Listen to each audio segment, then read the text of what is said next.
Sanibonani nonke, class la matric 2025. This is it. Akusekho ukuhlehlela emuva, akusekho ukubuyela emuva.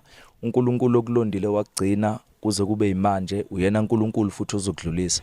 Khumbula ukuthi this is not the end, but this is a beginning of your academic higher education and career.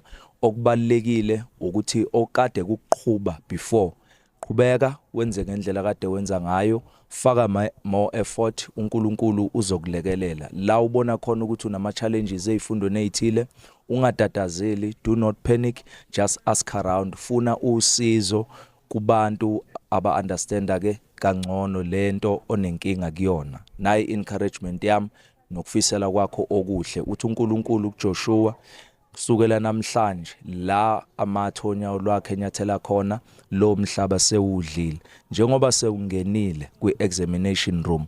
This is my word of assurity, surely you shall make it. Uzowuphasa umatric wakho and you will go to wherever you want to go and further your studies. uNkulunkulu akanibusise. Amen.